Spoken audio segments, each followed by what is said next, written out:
Good evening, friends. It's the 29th part of the LT lecture series in which we will discuss some important questions.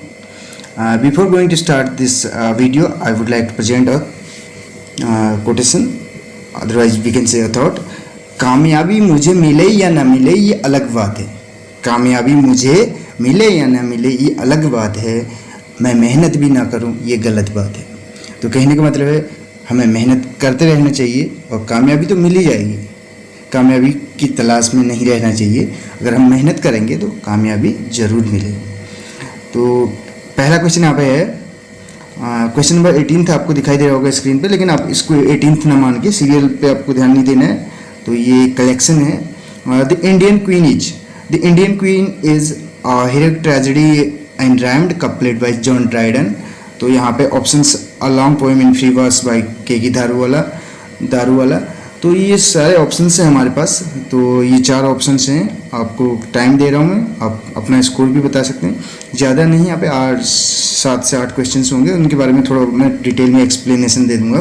तो इसमें correct answer हो जाएगा first. और heroic tragedy है, एक tragedy है, और जो क्या है इन राइम्ड कपलेट का मतलब आपको पता है लास्ट 2 लाइन्स होती हैं. ठीक है, राइम का मतलब जब राइम करती हैं, जैसे मैं ये बता रहा हूँ, देखिए फियर और टीयर ऐसे करके आपको लास्ट में ये राइम कर रही हैं आपस में. तो इस टाइप से मतलब कोई भी आपको एक ट्रेजेडी है, heroic tragedy in rhymed couplet by John Dryden. John Dryden कौन थे, इनके बारे में थोड़ा सा बताऊं. जॉन ड्राइडन यानी कि ड्राइडन के नाम पे ड्राइडन एज बोली जाती है 1660 to 1700. It is also known as restoration age भी कहा जाता है. रेस्टोरेशन क्यों कहा जाता है, क्योंकि यहाँ पे मोनार्की रिस्टोर्ड हुई थी. एक बार फिर से जो है इंग्लैंड में मोनार्की रिस्टोर्ड हुई थी चार्ल्स सेकंड के साथ ही. ठीक है, तो इससे पहले पीरियड था इंटररेग्नम बोला जाता है, जिसे कॉमनवेल्थ पीरियड बोला जाता है, 1649 से 1660 के बीच में. ये एकमात्र ऐसा पीरियड था जब इंग्लैंड में मोनार्की नहीं थी. ठीक है, और इससे थोड़ा सा पहले बात करें तो 1642 में थिएटर्स क्लोज डाउन कर दिए गए, बंद कर दिए गए. उसके बाद थिएटर्स वर रीओपन इन 1660. चार्ल्स सेकंड के साथ ही थिएटर्स भी रीओपन हो गए थे. तो इतना इनके बारे में बताया. और इसके अलावा ड्राइडन जो हैं फर्स्ट ऑफिशियल पोएट लॉरेट हैं, 1668 में बने थे. और जब फर्स्ट ऑफिशियल पोएट लॉरेट की बात कर रहा हूँ, और जब फर्स्ट पोएट लॉरेट या फर्स्ट अनऑफिशियल पोएट लॉरेट के बारे में पूछा जाता है तो ये हमारे बेन जॉनसन साहब थे. कौन थे? Ben Jonson. 1616 में बने थे ये. तब किसका टाइम पीरियड था, यानी कि वहाँ पे जेम्स यानी कि फर्स्ट स्कॉटलैंड के जेम्स 6 थे, और इंग्लैंड में उनको जेम्स फर्स्ट के नाम से जाना जाता था. जैकोबियन एज थी, और ये एलिजाबेथन एज के बाद, यानी कि एलिजाबेथन एज जब 1558 से 1603 में कंप्लीट होती है एलिजाबेथन एज. उसके बाद एलिजाबेथन एज को ही शेक्सपियरियन एज बोला जाता है. उसके बाद जैकोबियन एज स्टार्ट होती है. फिर उसके बाद जैकोबियन एज 1603 से 1625 तक, 1625 से 1649 तक हमारी कैरोलियन एज चलती है, कैरोलियन एज. उसके बाद इंटररेग्नम यानी कॉमनवेल्थ है. फिर उसके बाद आपका रेस्टोरेशन 1660 to 1700. तो बढ़ते हैं अगले क्वेश्चन की ओर. यहाँ पे नेक्स्ट क्वेश्चन भी है भैया, क्वेश्चन नंबर 19. ये आपको ध्यान नहीं देना है. क्वेश्चन नंबर 2 होगा हमारे हिसाब से. एफ्रावेंस द ओरोनुकु इज सेट इन. ओरोनुकु जो था एफ्रावेन का, वो किस पे सेट था? तो यहाँ पे सूरीनाम, एबिसिनिया, इजिप्ट, अल्जीरिया. तो यहाँ पे सूरीनाम करके एक जो ऑप्शन है ये करेक्ट हो जाएगा. और इसी की बात करें जो एफ्रावेन के है ये ओरोनुकु, इसका सबटाइटल था द रॉयल स्लेव. क्या था? द रॉयल स्लेव करके इसका सबटाइटल था. रॉयल स्लेव, गुलाम. ठीक है, द रॉयल स्लेव करके था इसका सबटाइटल.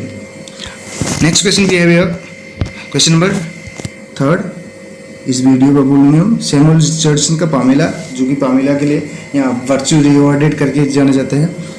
इसमें आप क्या है, नेम्ड हिज हीरोइन पामेला जो इनकी हीरोइन थी after one of the characters in. और वो कैरेक्टर किस में थी कह रहे हैं इससे पहले, तो तो इन्होंने तो फामिला उसका नाम दे दिया, अपने वर्क का नाम वर्चू रिवर्डेड करके। तो उससे पहले फामिला किसी एक प्ले में यानी कि कैरेक्टर थी, तो कौन सा प्ले था वो? तो यहाँ पे सी ऑप्शन करेक्ट हो जाएगा, फिलिप सिडनी का आर्केडिया।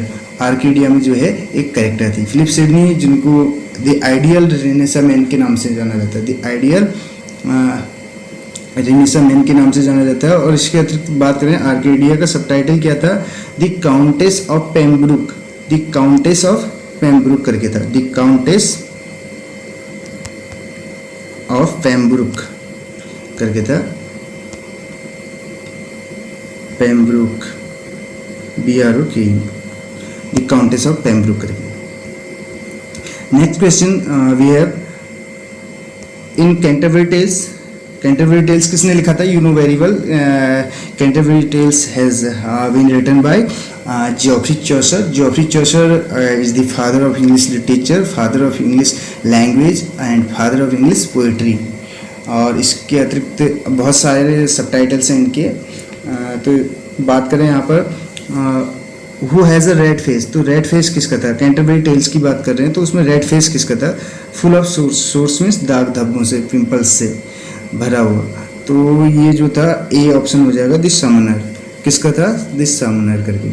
ठीक, बात करते हैं अगले क्वेश्चन की। यहाँ पे नेक्स्ट क्वेश्चन हमारे पास है the pace of speech is called.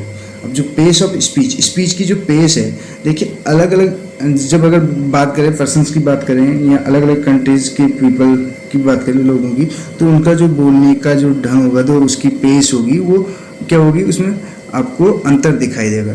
तो इस पेस को क्या कहते हैं? इसी पेस को क्या कहते हैं? इस पेस को बोलते हैं टेम्पो। सी यहाँ पे करेक्ट हो जाएगा। नेक्स्ट क्वेश्चन, क्वेश्चन नंबर, ये हमारा है अभी तक का क्वेश्चन। अगर हम डिस्कस करें तो कितने क्वेश्चन डिस्कस कर लिए हमने? First question, second, third, fourth, fifth and it's question number sixth. ये छठा क्वेश्चन हमारा यहाँ पे। तो सिक्स नंबर का क्वेश्चन है the truth, the whole truth and nothing but the truth. अभी वर्ड की रिपीटेशन से है, ठीक है। तो यहाँ पे पूछा जा रहा है the above is an example of. तो एग्जाम्पल किसका है? ट्रूथ, द होल ट्रूथ, यानी कि किसी चीज़ पे क्या किया जा रहा है? एम्फेसिस किया जा रहा है, सच, पूरा सच कहने का मतलब नथिंग कुछ नहीं बट द ट्रूथ, केवल वो सच, यानी कि किसी सच की बात की जा रही है, उस पर एम्फेसिस किया जा रहा है, जोर दिया जा रहा है। तो the above is an example of, ये फिगर्स ऑफ स्पीच है, FOS किसका है? एग्जाम्पल फिगर्स ऑफ स्पीच का। तो यहाँ पे क्या हो जाएगा? क्लोज करके हो जाएगा, ए ऑप्शन करेक्ट हो जाएगा। क्लोज का एग्जाम्पल है। क्लोज क्या होता है? यहाँ पे जैसे रिपीटेशन ऑफ बोलेंगे वर्ड, रिपीटेशन ऑफ वर्ड। ये देखिए ट्रूथ ट्रूथ ट्रूथ, आपको रिपीटेशन ऑफ वर्ड दिया जा रहा है। और ये किसके लिए यूज किया जाता है? एम्फेसिस के लिए, यानी कि किसी चीज़ पे जोर देने के लिए, ठीक। तो यहाँ पे क्लोज फिगर ऑफ स्पीच होगा। नया था ये फिगर ऑफ स्पीच, आपने पढ़े होंगे, लेकिन ये आपके लिए नया हो सकता है। नेक्स्ट यहाँ पे 7 question we have already discussed, it's question number 8। Who is the narrator in Kamala Markandaya? Kamala Markandaya थी ये।